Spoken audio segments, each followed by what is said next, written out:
guys, so today is going to be kind of my July TBR as well as the books I am taking with me to Toronto. As I've mentioned in previous videos, I'm going to be staying in Toronto for 2 weeks, leaving my beautiful bookcases behind and volunteering for the Pan Am Games, which are starting next week. So this might change a little bit, just because I actually had to already change it today because I started reading some of the books on my TBR because I'm really excited about them.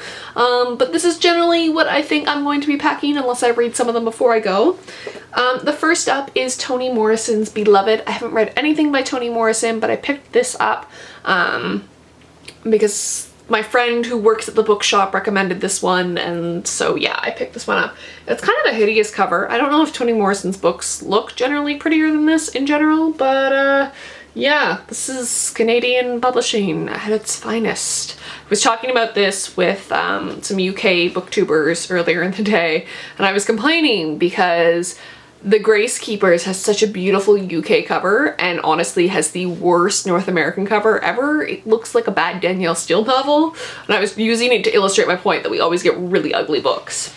Next up is Under the Greenwood Tree by Thomas Hardy. He's one of the authors I'm reading completely.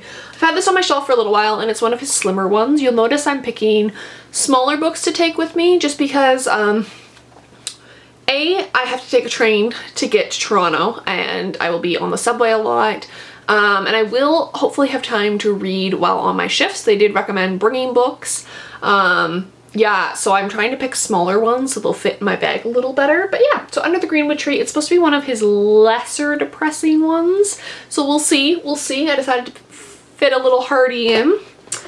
Next up is one that Claire from the Reading Bukowski picked as one of her favorite books, and that is The Scarlet Letter by Nathaniel Hawthorne. This was actually on the syllabus of an American Lit class that I ended up never enrolling in, so I'm really curious about this. I just decided to throw it in there because it might force me to read it. It's been on my bookshelves for ages. I've been planning on reading it. I think I started at one point, but the introduction is really boring, so I might actually just skim the introduction to get to the actual, you know, meat of the story.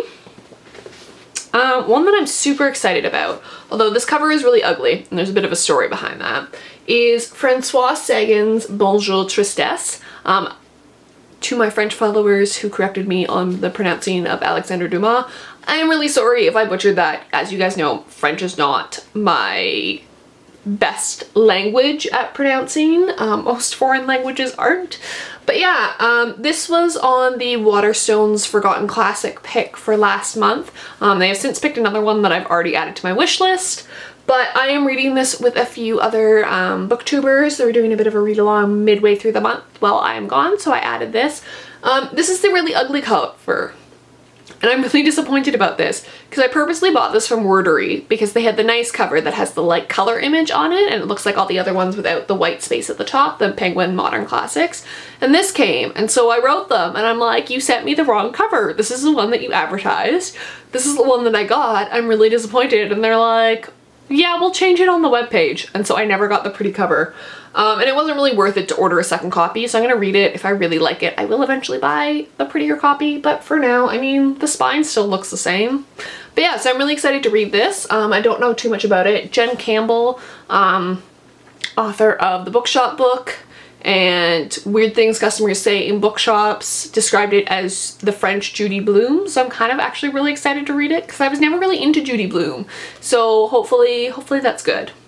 And then finally is an author that one of my good friends has been trying to get me to read for ages, and I've had this book on my bookshelf for so long, and that is Flannery O'Connor's Wise Blood. I've actually had a bunch of people recommend Flannery O'Connor to me. She's Southern Gothic, so in the same genre as Shirley Jackson, so I picked this one up as my first book.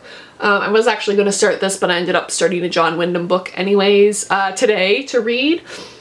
But yeah, so I'm really excited to explore some Flannery O'Connor. I don't know too much about her. I don't know if this is the best place to start with her, but this is what I've got on my shelf, so this is what I'm going to be reading. So those are the 5 books I'm planning on taking with me. I'm not too concerned about taking too many books. I'm in Toronto. Toronto's a big city. There's like so many bookstores. There's my favorite bookstore, BMV.